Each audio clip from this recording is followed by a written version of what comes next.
ગુજરાત યુનિવર્સિટીની ગંભીર બેદરકારી સામે આવી રહી છે। સમાચાર સામે આવ્યા છે અમદાવાદથી। અમદાવાદમાં ગુજરાત યુનિવર્સિટીની ગંભીર બેદરકારી સામે આવી છે। તો ગુજરાત યુનિવર્સિટીની પરીક્ષામાં છબરડો થયો છે।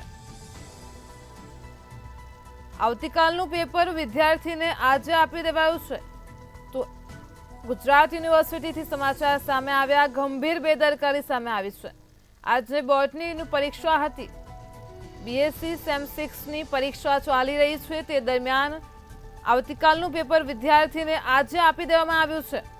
તો આવતીકાલે લેવાનાર પરીક્ષાનું પેપર આજે જ આપી દેવાયું છે। આ ગંભીર બેદરકારી સામે આવી રહી છે। ગુજરાત યુનિવર્સિટીમાં અત્યારે બોટની વિભાગમાં સેમ 6 ની પરીક્ષા ચાલી રહી છે, તે દરમિયાન એક ગંભીર બેદરકારી સામે આવી છે। યુનિવર્સિટીની પરીક્ષામાં છબરડો થયો છે। આવતીકાલનું પેપર વિદ્યાર્થીને આજે આપી દેવાયું છે। તો આજે બોટની વિભાગની પરીક્ષા હતી। બીએસસી સેમ 6 ની પરીક્ષા ચાલી રહી છે। સમાચાર સામે આવી રહ્યા છે, ગુજરાત યુનિવર્સિટીની ગંભીર બેદરકારી સામે આવી છે। તો આજે બોટનીની પરીક્ષા હતી, પરંતુ તે દરમિયાન આવતીકાલનું પેપર વિદ્યાર્થીને આપી દેવાયું છે। સમાચાર સામે આવી રહ્યા છે ગુજરાત યુનિવર્સિટીથી। ગુજરાત યુનિવર્સિટીની ગંભીર બેદરકારી સામે આવી છે। યુનિવર્સિટીમાં પરીક્ષા દરમિયાન છબરડો થયો છે। તો આજે બોટનીની પરીક્ષા હતી। બીએસસી સેમ 6 ની પરીક્ષા ચાલી રહી છે। આવતીકાલે લેવાનાર પરીક્ષાનું પેપર આજે આપી દેવાયું છે।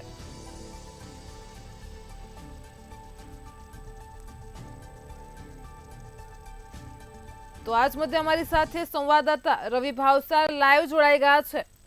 જી રવિ, ગુજરાત યુનિવર્સિટીથી સમાચાર છે, ગંભીર બેદરકારી સામે આવી છે। આવતીકાલે જે વિષયનું પેપર હતું તેનું પેપર આજે આપી દેવાયું છે। આપ શું કહેશો આ મામલે? બિલકુલથી જો વાત કરવામાં આવે તો જે પણ ગુજરાતની સૌથી મોટી યુનિવર્સિટી એટલે કે ગુજરાત યુનિવર્સિટીમાં હાલમાં જે સાયન્સની સેમેસ્ટર 6 ની એક્ઝામ છે તે એક્ઝામ ચાલી રહી છે। પરંતુ જો વાત કરવામાં આવે તો વહેલી સવારે જ્યારે વિદ્યાર્થીઓ એક્ઝામ આપવા પહોંચ્યા હતા ત્યારે 11 વાગ્યાનું પેપર છે તે 12:30 વાગે ચાલુ કરવામાં આવ્યું હતું।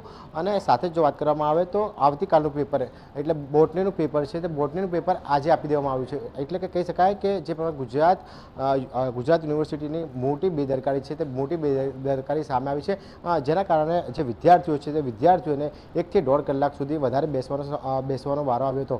જો કહી શકાય કે જે પ્રમાણે હાલમાં તો જે NSUI દ્વારા અત્યારે હાલ ગુજરાત યુનિવર્સિટીમાં જે વિરોધ છે તે વિરોધ પણ કરવામાં આવી રહ્યો છે। સાથે જ જો વાત કરવામાં આવે તો જે પ્રમાણે જે વિદ્યાર્થીઓ છે તે વિદ્યાર્થીઓને ક્યાંક ને ક્યાંક પરીક્ષામાં જે 1 થી 2 કલાક સુધી વધારે વખત સુધી બેસી રહેવાનો પણ વારો આવ્યો છે। એટલે કે કહી શકાય કે જે પ્રમાણે ગુજરાત યુનિવર્સિટીના જે અધ્યાપકો છે અથવા તો જે અધિકારીઓ છે તેમના દ્વારા ખૂબ જ મોટી જે ભૂલ છે તે ભૂલ સામે આવી છે।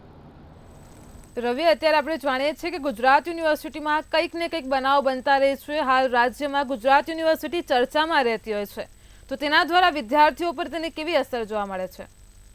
બિલકુલથી જ્યારે વિદ્યાર્થીઓ એક્ઝામ આપવા જતા હોય છે તેઓ ક્યાંક ને ક્યાંક જે ભણવાના પરિસરમાં પણ હોય છે અને એક્ઝામને લઈને પણ ક્યાંક ને ક્યાંક પોતે વિદ્યાર્થીઓ છે એ ખૂબ જ મોટી તૈયારીઓ છે તે તૈયારીઓ 6 મહિના પહેલાંથી શરૂ કરી દે છે। પરંતુ જે પ્રમાણે આ ખૂબ જ મોટી ભૂલ કહી શકાય કે જે પ્રમાણે જે સાયન્સ સેમિસ્ટર 6 ની જે એક્ઝામ છે, બોટનીની એક્ઝામનું પેપર છે તે 1 દિવસ પહેલાં આપી દેવામાં આવ્યું। એટલે કે કહી શકાય કે આવતીકાલે જ્યારે બોટનીની એક્ઝામ છે ત્યારે વિદ્યાર્થીઓ હવે અલગથી તેમને વાંચવું પડશે અને અલગથી તેનો પ્રેક્ટિસ પણ કરવી પડશે।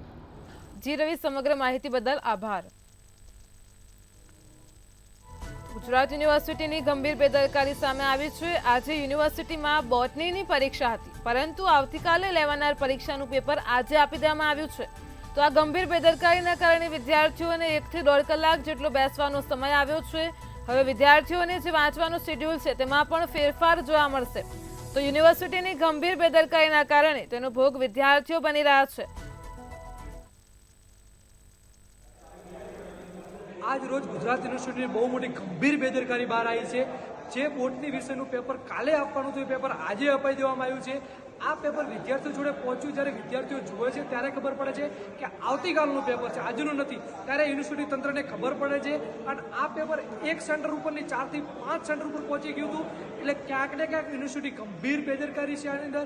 વીસી હોય, રજિસ્ટ્રાર હોય કે પરીક્ષા નિયામક હોય, તમામને આ બાબતે રાજીનામું આપી દેવું જોઈએ. એટલે ગુજરાત યુનિવર્સિટીમાં આવી બેદરકારીઓ મોટી થતી. પહેલાં જ્યારે બીએસસી નર્સિંગ કૌભાંડ હોય કે આજે આ પેપરનું થબડતું હોય, એટલે ક્યાંક ને ક્યાંક યુનિવર્સિટી સરકારી પ્રોગ્રામો સિવાય બહાર નથી નીકળતા.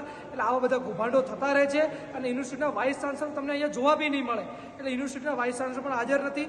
એનએસઓની એક જ માંગ છે, તાત્કાલિક ધોરણે વાઇસ ચાન્સલર, રજિસ્ટ્રાર અને પરીક્ષા નિયામકને રાજીનામું આપી દેવું જોઈએ. રાજીનામું નહીં આપે તો એનએસઓએ આ મુદ્દે ઉગ્રથી ઉગ્ર આંદોલન કરશે.